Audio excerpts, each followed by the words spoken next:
آج سب سے زیادہ اسلام کے پیچھے عیسائی ہیں، آج سب سے زیادہ اسلام پہ انگلی یہودی اٹھاتے ہیں اور دیگر لوگ بھی اٹھاتے ہیں، اور آپ ان کو ان کی تاریخ بتائیے گا۔ افلاطون کون ہے؟ یہ ہمارا مورخ نہیں ہے، یہ ہمارا فلسفی نہیں ہے، یہ عیسائیوں کا ہی ہے، انہی کے مذہب کا ماننے والا ہے۔ افلاطون کہتا ہے کہ عورت تو استعمال کرنے کی چیز ہے۔ سقراط کون ہے؟ الیگزینڈر دی گریٹ کا استاد سقراط، سکندر اعظم کا استاد۔ وہ سکندر اعظم کو وہ سمجھاتا تھا کہ اگر تم چاہتے ہو کامیابی پانا تو عورتوں سے دور رہو۔ یہ ان کی سوچ تھی، یہ ان کے بڑے بڑے مورخوں کی سوچ تھی۔ آپ رومن کیتھولک چرچ کے پادریوں کی کہانی پڑھ لیں، آپ ان کے پوپ کی کہانی پڑھ لیں، آپ ان کے بڑے بڑے دھرم گروؤں کی کہانی پڑھ لیں تو آپ کو نظر آئے گا ارے یہ لوگ تو عورتوں کو استعمال کر کے پھینک دینے کی چیز سمجھتے تھے، یہ لوگ تو عورتوں کو منحوس تک کہتے تھے، یہ لوگ تو بیٹیوں کو ڈائن اور منحوس کہتے تھے، یہی لوگ تو زندہ دفن کرتے تھے۔ لیکن اسلام نے ان کو یہ مقام دیا۔ اسلام نے کہا، سقراط کا جواب اسلام دیتا ہے، سقراط کہتا ہے کہ جو عورت کے قریب رہے گا وہ خدا سے دور ہو جائے گا، اور اسلام نے دکھایا کہ عائشہ کے ساتھ اس کے بستر پر آقا ہے اور اللہ کی جانب سے وحی آ رہی ہے، یعنی دنیا کے منہ پہ تماچے مارے جا رہے ہیں۔ اے دنیا والوں، یہ نہ سوچنا عورت خدا سے دوری کا ذریعہ ہے، بلکہ میرا محبوب اپنی شریک حیات کے بستر پر ہے، پھر بھی وحی آ رہی ہے، قرآن کی آیتیں آ رہی ہے۔ مطلب عورت اللہ کی بارگاہ میں مقبول بھی ہے اور مقبول ہونے کا ذریعہ۔ ستاروں آؤ رخ مصطفیٰ کی بات کرو، ستاروں آؤ رخ مصطفیٰ کی بات کرو، نکیروں بعد میں کوئی دوسرا سوال کرو۔ اسی مصرے پہ دھیان دیجیے گا، مصرع ثانی پہ کہ نکیروں بعد میں کوئی دوسرا سوال کرو، خدا را پہلے میرے مصطفیٰ کی بات کرو۔ سبحان اللہ۔ نکیروں بعد میں کوئی دوسرا سوال کرو، خدا را پہلے میرے مصطفیٰ کی بات کرو۔ عشق کی معیار دیکھیے، عشق کا کردار، عشق کا طریقہ دیکھیے، عشق کا لیول دیکھیے، عشق کی حد دیکھیے۔ ایک عاشق کہتا ہے نکیروں بعد میں کوئی دوسرا سوال کرو، یعنی من ربوں کا بعد میں پوچھنا، ماں دینوں کا بعد میں پوچھنا، نکیروں بعد میں کوئی دوسرا سوال کرو، خدا را پہلے میرے مصطفیٰ کی بات کرو۔ تو پھر میرا ذہن ایک اور عاشق کے قریب جاتا ہے، اور جس عاشق نے کہا تھا کہ یا رسول اللہ ہم وہ سنی ہے جمیل قادری مرنے کے بعد انشاءاللہ میرا لاشا بھی پڑھے گا الصلاۃ والسلام، اے شہنشاہ مدینہ الصلاۃ والسلام، زینت عرش معلی الصلاۃ والسلام۔ نکیروں بعد میں کوئی دوسرا سوال کرو، خدا را پہلے میرے مصطفیٰ کی بات کرو۔ مصطفیٰ کی بات کرنی چاہیے، مصطفیٰ کی بات ہونی چاہیے، مصطفیٰ کے ذکر کی محفلیں ہونی چاہیے، مصطفیٰ کا ذکر دکان میں کیجیے، مصطفیٰ کا ذکر مکان میں کیجیے، مصطفیٰ کا ذکر کھیت کھلیان میں کیجیے، مصطفیٰ کا ذکر خلوت میں کیجیے، مصطفیٰ کا ذکر جلوت میں کیجیے، مصطفیٰ کا ذکر عبادت میں کیجیے، مصطفیٰ کا ذکر امامت میں کیجیے، مصطفیٰ کا ذکر ہر لمحے کیا کیجیے، اس لیے کہ اللہ رب العزت ارشاد فرماتا ہے وَرَفَعْنَا لَكَ ذِكْرَكَ، محبوب ہم نے آپ کے ذکر کو بلند کر دیا۔ اس انداز میں اللہ نے اپنے محبوب کے ذکر کو بلند کیا ہے کہ ابھی متواتر 3 گھنٹوں سے آپ علماء کرام سے یک بعد دیگر ذکر مصطفیٰ سن رہے ہیں، شعراء سے ذکر مصطفیٰ سن رہے ہیں، خطباء سے ذکر مصطفیٰ سن رہے ہیں، نوقبا سے ذکر مصطفیٰ سن رہے ہیں، اور ایک انگریزی رائٹر ہے، ایک انگریزی رائٹر ہے، اس کی تحقیق کہتی ہے کہ دنیا میں کئی دھرم کے لوگ ہیں، دنیا میں کئی مذہب کے لوگ ہیں، دنیا میں نہ جانے کتنے قبیلے کے لوگ ہیں، ہر ایک قبیلے کا ایک اپنا رہبر ہوتا ہے، ہر ایک قبیلے کا ایک اپنا قائد ہوتا ہے، ہر ایک دھرم والوں کا ایک اپنا پیشوا ہوتا ہے، ہر ایک مذہب والوں کا ایک اپنا قائد اور لیڈر ہوتا ہے، لیڈر کی بڑائی کرتے, سب اپنے قائد کی بڑائی کرتے, سب اپنے پیشوا کا ذکر جمیل کرتے, ذکر خیر اپنے انداز میں کرتے. لیکن انگریزوں کا رائٹر ہے, وہ کہتا ہے قسم خدا کی اس دنیا میں سب سے زیادہ اگر کسی کی ذات پر لکھا گیا تو وہ آمینہ کے لال یعنی ہمارے نبی کی ذات ہے. سب سے زیادہ اگر کسی کی ذات پہ بولا جاتا ہے تو وہ ہمارے نبی کی ذات ہے. سب سے زیادہ اگر کسی کے ذکر کی محفلیں ہوتی ہیں تو وہ ہمارے نبی کے ذکر کی محفل ہے. بھلا ہو بھی کیوں نہ, جب اللہ نے بلند کر دیا تو رہتی دنیا تک چاہے جنگل ہو, بیابان ہو, ریگستان ہو, ہر جگہ ذکر مصطفیٰ کی محفلیں منعقد ہوں گی. اور ہم سنی صحیح العقیدہ مسلمان ہیں, ہمیں تو تاج الشریعہ نے سکھایا تھا اے لوگوں زندگی یہ نہیں ہے کسی کے لیے, زندگی ہے نبی کی, نبی کے لیے. نہ سمجھ مرتے ہیں زندگی کے لیے, جینا مرنا تو بس ہے نبی کے لیے. زندگی یہ نہیں ہے کسی کے لیے. تقریر سننا چاہتے ہیں تو توجہ سے ایک بار میرے ساتھ میری آواز میں آواز ملا کر بول دیں یا رسول اللہ. سردی زیادہ میں احساس کر رہا ہوں, مجھے احساس ہے اس بات کا کہ سردی بڑھ رہی ہے, لیکن ابھی تو ابتدائی سردی ہے, ابھی تو سردی کی شروعات ہے, ابھی تو مکمل سردی آئی نہیں ہے. دسمبر میں دیکھیں گے آپ سردی کتنی ہوگی, جنوری میں دیکھیں گے آپ سردی کتنی ہوگی. لیکن ایک کمال کی بات بتاتا ہوں, جس طرح آج نومبر میں ہم ذکر مصطفیٰ کر رہے ہیں, نبی کے دیوانے دسمبر میں بھی ذکر مصطفیٰ کا انعقاد کرتے ہیں, جنوری میں ذکر مصطفیٰ کا انعقاد کرتے ہیں. موسم جیسا بھی ہو, نبی کے دیوانے اپنے نبی کے ذکر کی محفل کو نہیں چھوڑتے ہیں. موسم چاہے جس انداز کا ہو, ذکر مصطفیٰ کا انعقاد ہوتا ہے اور انشاءاللہ ہوتا رہے گا. بلکہ ہم تو کہتے ہیں کہ ہم وہ شاقان ہیں, ہم وہ عاشق رسول ہیں کہ ہمیں اگر ٹھٹی اڑتی ہوئی سردی میں اپنے نبی کا ذکر کرنے اور سننے کا موقع ملے تو ہم پیچھے نہیں ہٹتے. ہمیں چلچلاتی ہوئی دھوپ میں اگر نبی کا ذکر سننے کو مل جائے ہم تب بھی پیچھے نہیں ہٹتے. ہمیں برستے ہوئے ساون میں اگر اپنے نبی کا ذکر سننے کو مل جائے ہم پیچھے نہیں ہٹتے.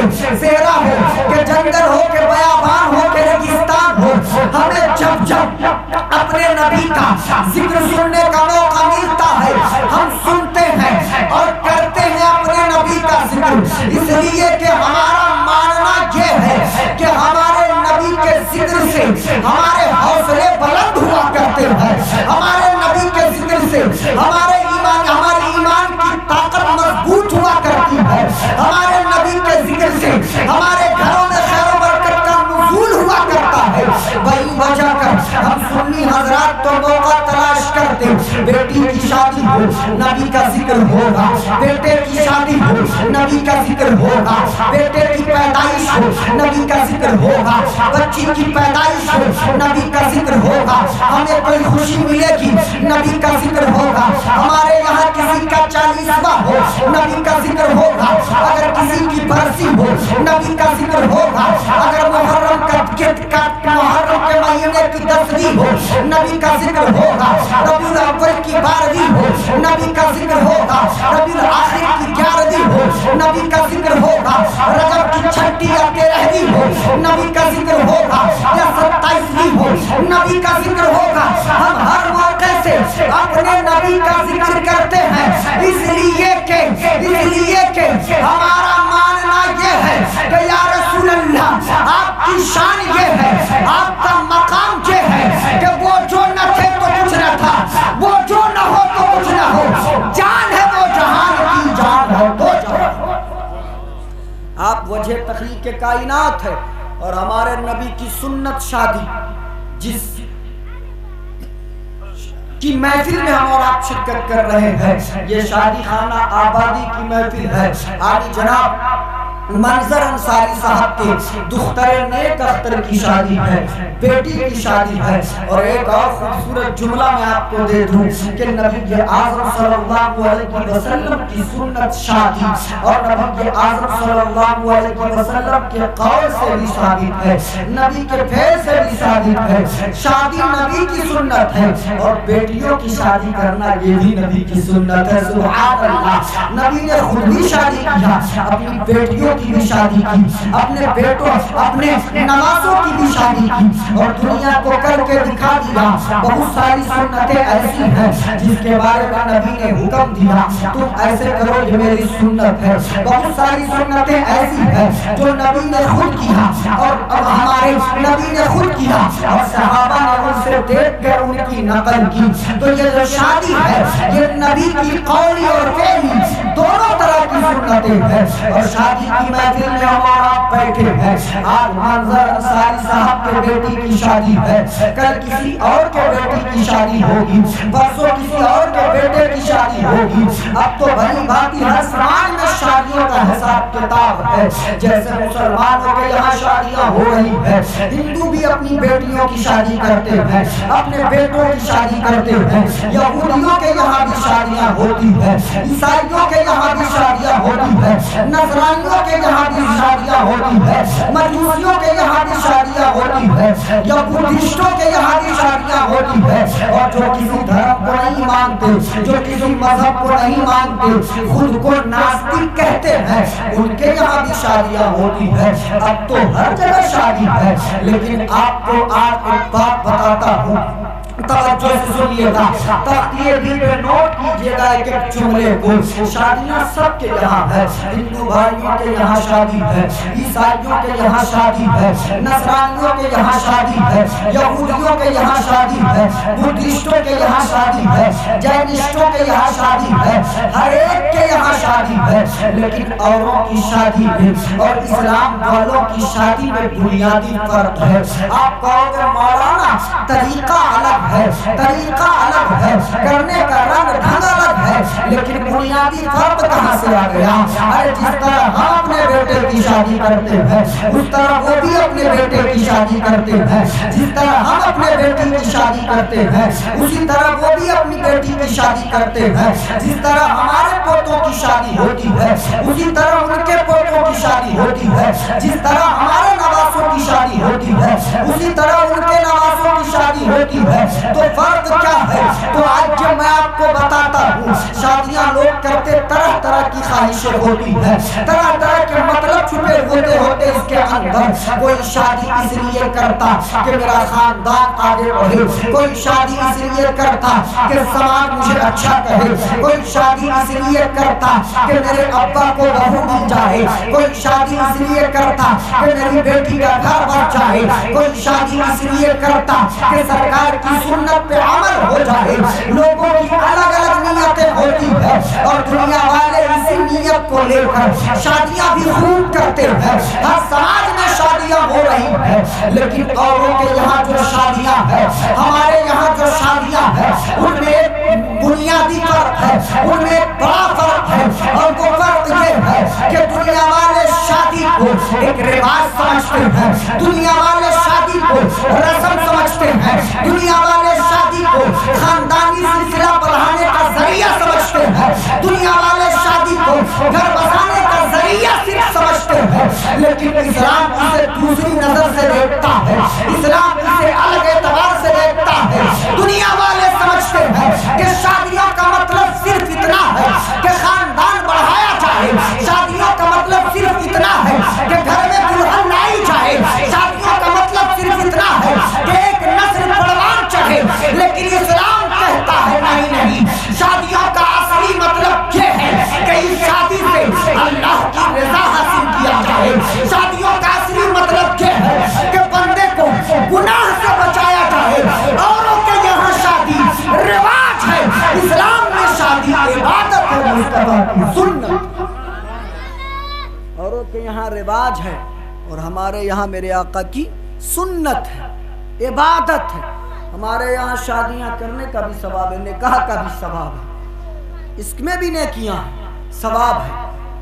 اب آگے بڑھیں گے، میں نے جو تمہید باندھا کہ شادیاں سب کے یہاں ہیں. اب ایک جملہ میں کہتا ہوں، شادیاں سب کے یہاں ہیں لیکن احسان میرے نبی کا ہے. سبحان اللہ. شادیاں سب کے یہاں ہے لیکن احسان میرے نبی کا ہے. آپ کہو گے مولانا سجاد رضوی کیسی بات کرتے ہو، ہم کیسے مان لیں کہ احسان میرے نبی کا ہے؟ ہم تو ایمان والے، ہم مان لیں گے، غیر کیسے مانیں گے؟ جو ایمان والے نہیں ہے، جو اسلام کے ماننے والے نہیں ہے، جو قرآن کے ماننے والے نہیں ہے، جو اسلام سے دور رہتے، وہ کیسے مانیں گے کہ انہی کے نبی کا احسان ہے؟ تو سنو، ہاں میرے نبی کا ہی احسان ہے کہ آج ہر ایک کی بیٹی کے ہاتھ پیلے ہو رہے ہیں. یہ میرے نبی کا ہی احسان ہے کہ آج ہر سماج میں شادی ایک عزت دار طریقہ لوگوں کو مل چکا ہے. آپ کہو گے مولانا ہم تو ایکسپٹ کرتے ہیں، غیر اس کو کیسے ایکسپٹ کریں گے؟ تو آپ غیر کو شادی کی ہسٹری بتائیے گا، شادی کی ابتدا بتائیے گا. یہ علماء کرام بیٹھے ہیں، ان سے آپ پوچھیں گے، یہ آپ کو بتائیں گے انسانوں کے درمیان سب سے پہلے قائم ہونے والا کوئی رشتہ ہے تو وہ رشتہ ازدواج کی ہے. وہ رشتہ میاں اور بیوی کا ہے. وہ حضرت آدم و حوا کے درمیان جنت میں قائم ہوتا ہے. سب سے پہلا انسانوں کے درمیان جو رشتہ قائم ہوا وہ نکاح کا رشتہ قائم ہوتا ہے. وہ اماں حوا کی نکاح حضرت آدم علیہ نبینا علیہ الصلوۃ والتسلیم سے ہوتی ہے. اب آپ کے ذہن میں ایک سوال اور بھی آ سکتا ہے، تو پھر مولانا آپ لوگ کیوں کہتے ہو کہ یہ میرے نبی کی سنت ہے، اسے میرے نبی نے اپنایا ہے، جبکہ ہم تو یہ جانتے ہیں کہ جس کام کی ابتدا جہاں سے ہوتی ہے ان کی جانب منسوب کیا جاتا ہے. تو سنت آدم کہو نا، سنت مصطفیٰ کیوں کہتے ہو؟ تو سجاد رضوی بتانا چاہتا ہے شادی سنت مصطفیٰ بھی ہے، شادی سنت آدم بھی ہے، شادی سنت ابراہیمی بھی ہے، شادی سنت داؤدی بھی ہے، شادی سنت لوطی بھی ہے، شادی سنت ہودی بھی ہے، شادی سنت یوسفی بھی ہے، شادی سنت یعقوبی بھی ہے، شادی سنت اسحاقی بھی ہے. شادی تمام انبیاء سابقین کی سنت ہے اور میرے نبی کی سنت ہے. اب آپ کہو گے پھر نبی کا احسان کیسے لوگوں پر ہو گیا؟ تو آج یہ آپ کو دنیا کی تاریخ شارٹ کٹ میں بتاتا ہوں.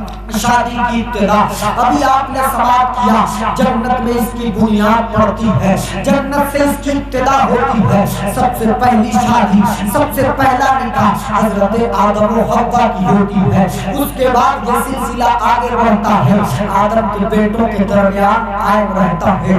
آدم کے بعد نوح علیہ السلام کے بیٹوں کے درمیان قائم رہتا ہے. نوح علیہ السلام کے بعد شعیب علیہ السلام کے ماننے والوں کے درمیان قائم رہتا ہے. شعیب علیہ السلام کے بعد ہارون علیہ السلام کے ماننے والوں کے درمیان قائم رہتا ہے.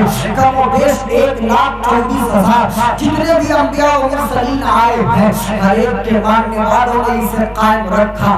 شادیاں ہوتی تھی، شادیوں کا رواج قائم تھا، شادیوں کا طریقہ قائم تھا. لیکن حضرت عیسیٰ علیہ السلام کے بعد میرے نبی کی آمد میں بیچ میں تقریباً 5,000 سال کا زمانہ گزرتا ہے یا 500 سال کا زمانہ گزرتا ہے.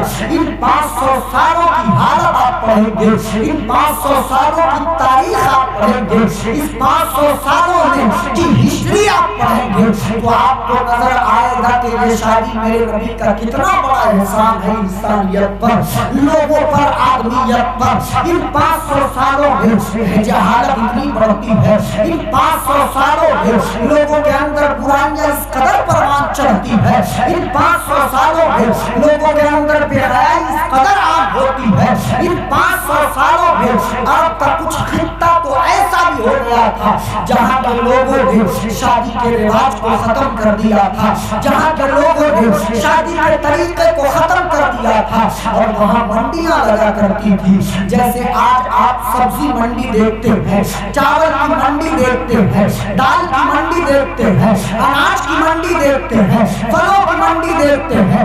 اسی طرح عرب کے کچھ حصے میں، ہر جگہ سے نہیں، کچھ حصے میں معاملہ اتنا بگڑا ہوا تھا کہ وہاں منڈیاں لگتی تھی عورتوں کی، وہاں منڈیاں لگتی تھی بیٹیوں کی، وہاں منڈیاں لگتی تھی لڑکیوں کی، اور جیسے آدمی بازار سے دال چاول خرید کر لاتا ہے ویسے اس زمانے میں لوگ لڑکیاں خرید کر لاتے تھے، اور استعمال کرنے کے بعد، یوز کرنے کے بعد جب جی چاہتا گھر سے نکال دیتے، جب جی چاہتا باہر پھینک دیتے۔ حالات اتنے خراب ہو گئے تھے کہ اپنا سگا باپ اپنی بیٹیوں کو زندہ دفن کیا کرتا تھا، حالات اتنے بد سے بدتر ہوتے چلے گئے تھے کہ اپنا سگا بھائی اپنی بہنوں کو بازاروں میں بیچا کرتا تھا، حالات اتنے بگڑ گئے تھے کہ اپنا سگا چچا اپنی بیٹیوں کو، اپنی بھتیجیوں کو اپنی منقوہا بنا کے زبردستی گھروں میں رکھا کرتا تھا۔ اس قدر جہالت بڑھ گئی تھی، اس قدر بے حیائی بڑھ گئی تھی، اس قدر حرام کاری بڑھ گئی تھی۔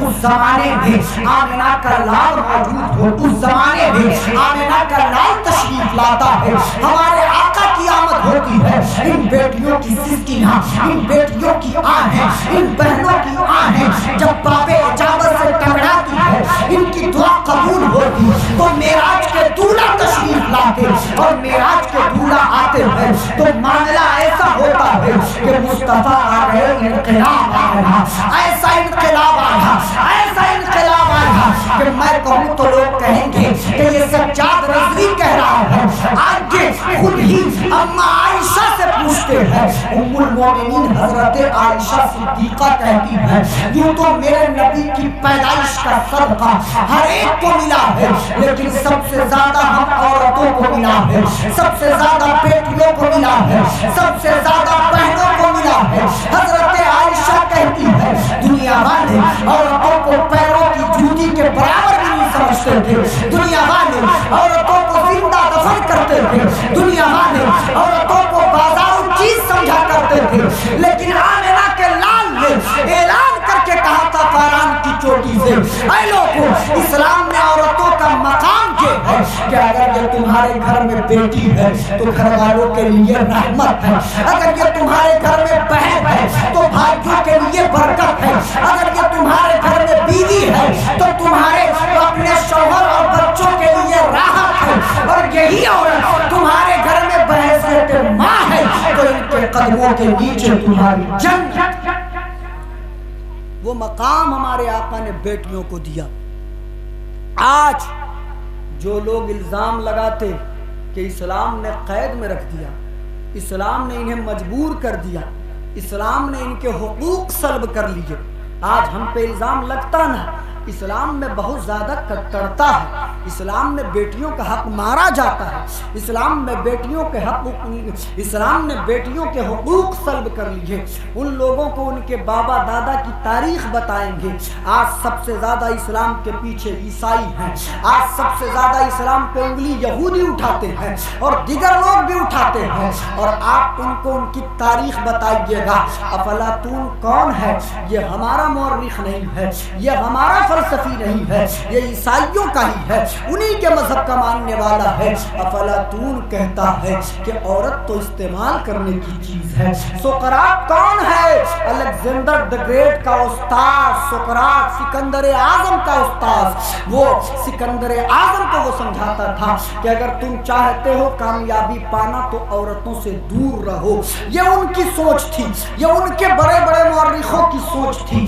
آپ رومن کیتھولک چرچ کے پادریوں کی کہانی پڑھ لیں، آپ ان کے پوپ کی کہانی پڑھ لیں، آپ ان کے بڑے بڑے دھرم گروؤں کی کہانی پڑھ لیں تو آپ کو نظر آئے گا ارے یہ لوگ تو عورتوں کو استعمال کر کے پھینک دینے کی چیز سمجھتے تھے، یہ لوگ تو عورتوں کو منحوس تک کہتے تھے، یہ لوگ تو بیٹیوں کو ڈائن اور منحوس کہتے تھے، یہی لوگ تو زندہ دفن کرتے تھے، لیکن اسلام نے ان کو یہ مقام دیا۔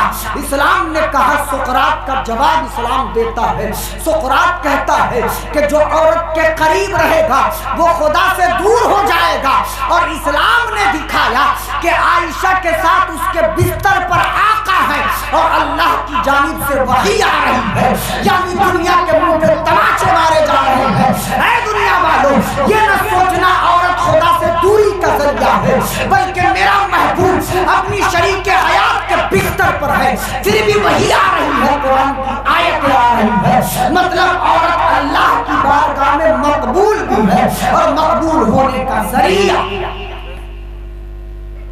جن لوگوں نے اعتراض کیا اسلام پر، ان کی ہسٹری پڑھیں گے تو آپ کو اندازہ ہوگا۔ ہاں، ایک بہت بڑا الزام ہمارے اسلام پہ لگایا جاتا، اور وہ آج کل ڈیبیٹ میں آپ لوگ سنتے ہوں گے۔ وہ اسلام میں یہ الزام لگایا جاتا ہے کہ عورتوں کے حقوق سلب کر لیے گئے۔ ہم نے پوچھا بھائی کیوں سلب کر لیے؟ تو لوگ کہتے ہیں آپ کے یہاں بیٹیوں کا حصہ نہیں ہے۔ ہم نے کہا اسلام نے تو حصہ دیا ہے۔ تو جواب دینے والا دیتا ہے مولانا حصہ تو دیا ہے لیکن بیٹوں کا 3 دیا، بیٹیوں کو 1 دیا، تو بیٹیوں کا حق مار لیا نا۔ جبکہ ہم لوگ کہتے ہیں بیٹی بھی برابر ہے، بیٹا بھی برابر ہے، آدھا آدھا دیا جائے۔ لیکن اسلام کہتا ہے نہیں، باپ کی دولت سے بیٹی کو 1 حصہ دیا جائے، بیٹے کو 3 دیا جائے۔ تو یہ ناانصافی نہیں ہوئی، یہ بیٹی کے ساتھ دغا بازی نہیں ہوئی، یہ بیٹی کی حق تلفی نہیں ہوئی۔ آپ ہمارے جوان بھی سن کر کہتے ہیں ہاں یہ نیم غلط ہے، یہ قانون غلط ہے۔ جانکاری کے ابھاؤ میں ہماری سب سے بڑی سمسیا یہ ہے، ہماری پریشانی یہ ہے کہ ہم پڑھتے نہیں ہیں۔ جو لوگ آپ کے سامنے یہ اعتراض رکھے ان کو آپ پڑھ کر بتائیے کہ اسلام نے کم نہیں دیا ہے، اسلام نے کم نہیں کیا ہے، بلکہ اسلام نے تم سے زیادہ دیا ہے۔ بولے سبحان اللہ، اسلام نے تم سے زیادہ دیا ہے۔ اب آپ کہو گے مولانا 1 حصہ دیتے ہو، 3 حصہ بیٹوں کے لیے رکھتے ہو اور کہتے ہو زیادہ دیا، کیسے دیا؟ تو سنیے میں آپ کو بتاتا ہوں، اسلام نے عورتوں کو 3 جگہ حصہ دیا ہے، بیٹوں کو صرف 1 جگہ حصہ ملا ہے۔